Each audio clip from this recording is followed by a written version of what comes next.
Magandang hapon mga ka-tracker. So meron din tayong unit dito, kita nyo. Yan, stick body, LPG, mga kargahan po ng LPG, oxygen. Ito po yung bagay na bagay sa mga ganito pong business na mga oxygen, acetylene, yan, LPG, ito po yun. Yan. Ito pong haba na to, 16 feet. Yan mga ka-tracker. Yan po. Kung sino po may gusto ng ganito, made to order po. Yan. Kita nyo naman po ang quality ng pagkakagawa. Din po. Yan o. Quality ng pagkakagawa po. Yan. Quality po. Yan. Yan mga ka-tracker o. Ganda. 16 feet. Ayan. Stick body, mga ka-tracker. Yan po. And kung sino po may gusto ng ganito, mga ka-tracker, tawag lang po kayo. Baka kayo na po ang susunod na magmamayari dito ng truck na stick body, mga ka-tracker. Yan. Napakaganda po. At napakakapal po ng bakal, mga ka-tracker. Ito po ang kanyang loob, mga ka-tracker. Yan. Kita nyo naman po, pulidong-pulido po ang pagkakadali natin. Yan ang mga kontraktor. Yan. Napakaganda po. Ayan. Yan mga ka-tracker. Yan. Depende po sa requirements ng inyong gusto, mga ka-tracker. Yan. Ayan po yung kanyang side grill, back grill. Yan. Yan mga ka-tracker. Yan. Napakaganda po.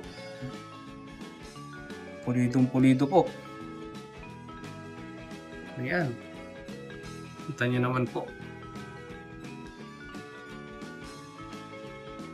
Dito lang po yan sa Golden 20 po mga ka-tracker, no? Inuulit ko po sa inyo kung sino po merong ganitong requirements na hanap, stick body. Dito lang po sa atin yan.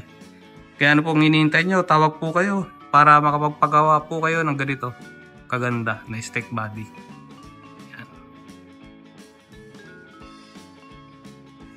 Yan. Depende po yan sa needs po ng inyo, mga kumpanya. Yan. Makakapal po ang mga bakal. Talagang materialis puertes po. Yan. Dito nyo po makikita talaga. Ayan o. Ganyan po. Yan. Ayan o. Yung mga ka-tracker. Diba? Ang ganda pa po na sikat ng araw. Golden hour.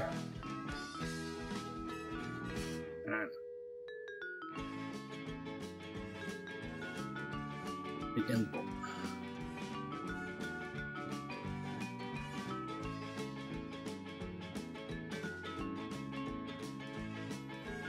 Tawag lang mga ka-tracker.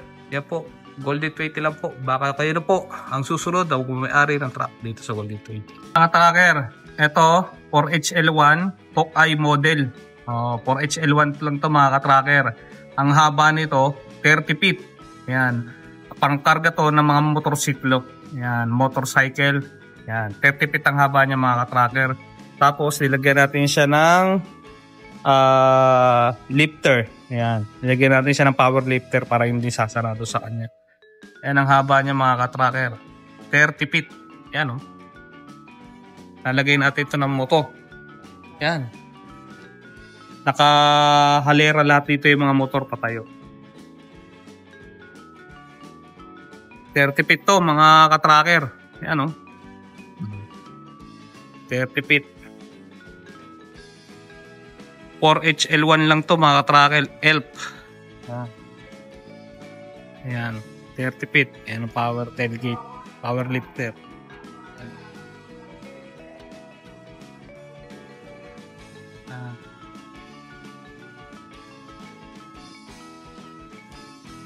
Haba.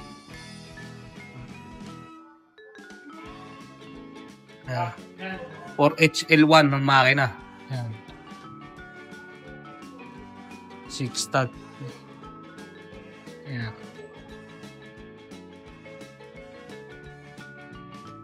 Yan, sino yung mga magpapagawa ng ganito?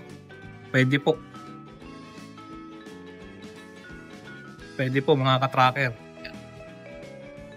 Kung sino po yung may gantong requirements. Yan. 4HL1 30 feet. Kargahan po ng mga motor. Tapos dito po itatali yung motor. Yan. Hindi po yan. Bali po ang kakasyang motor dito 15. Yan po. 1, 2, 3, 4, 5, 6, 7, 8, 9, 10, 11, 12, 13, 14, 15. 15 motor po ito. Yan. So ito po. So nag-extend po tayo ng chassis, no? Hinabaan po natin siya. Yan. Ito po. Yan. Ganyan po yan sa atin. Extend po natin yan. Yan. Pag ganon. Sobrang tibay po ng pagkakagawa niya sa ilalim. Yan.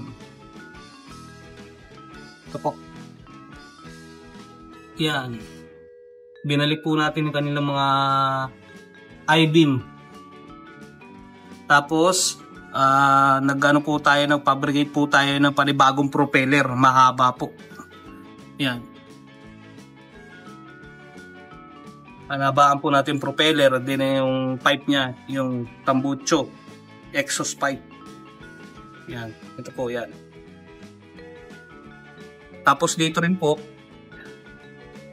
nagduktong po tayo dito. Yan. Nagduktong pa tayo dito ng isa pa. Para maging 30. Yan.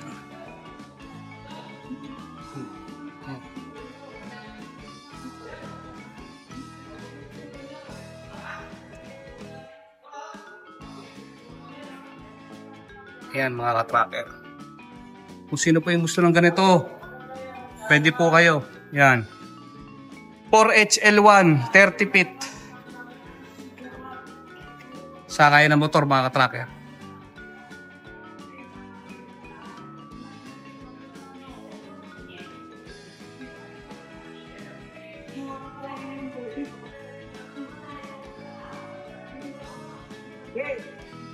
Para po yung motor, sasakay na lang dito. Ito, bababa po ito. Kasi ito, tutupi na lang po siya pa ganun.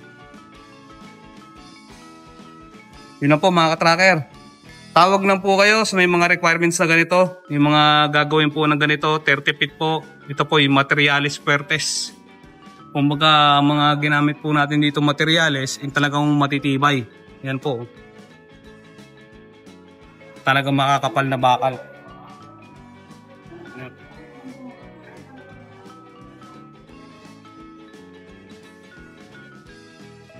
Yun mga ka-tracker, maraming salamat po. Ito po i-customize po ito.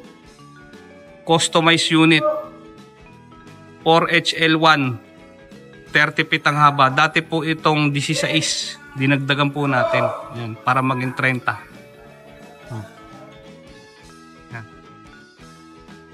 Thank you mga ka-tracker. Yan. Tawag lang po kayo. Baka kayo na po ang susunod na magmamay-ari ng truck dito sa Golden 20 ka-tracker. Inquire lang po kayo. Dito po ang customize is available po sa atin kung ano po ang requirements ng inyong company at ang pangangailangan ng negosyo. Yan, gagawin po natin. Ito rin po ka-tracker. Unit update po tayo. Meron po tayo dito 14 feet Hawkeye. Yan, 4HL1 wing van po. Yan. Sariwang sariwa po ito mga ka-tracker. Yan. 4HL1. Yan. Ready na po ito. Yan, kita niyo po. Napakaganda. Yan. 4HL1 wing van. 14 feet.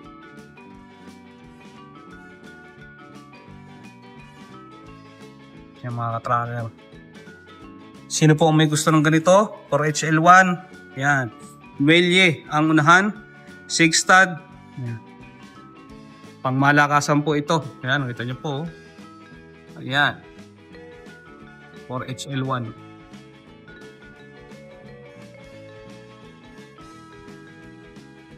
Yan po mga ka-tracker.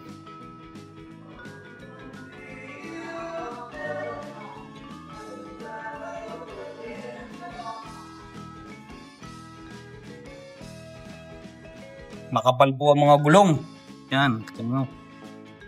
Maganda. Sariwang sariwa po. Yan, pipinturahan pa po natin yan, yung ilalim. Yan, kita nyo po, as is pa po ang chassis niya, no? Napakalinis. Yan, o. Yan. As is pa po ang ilalim. Pipinturahan pa po natin yan. Yan. Yan. Nilinisan po natin yan, kaya po medyo basa rito.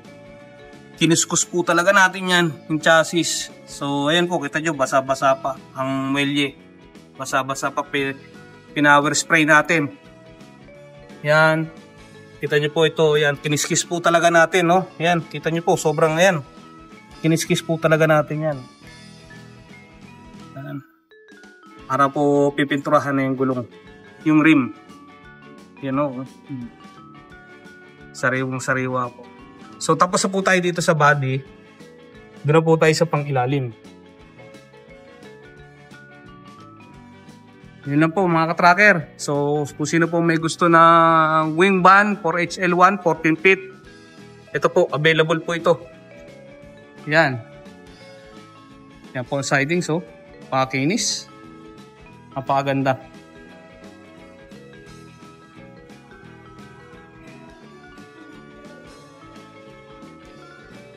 Bagong linis po ang ilalim.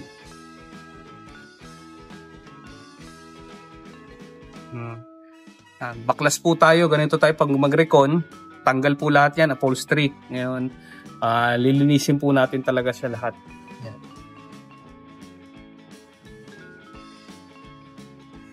Yan. Napaka-pogi.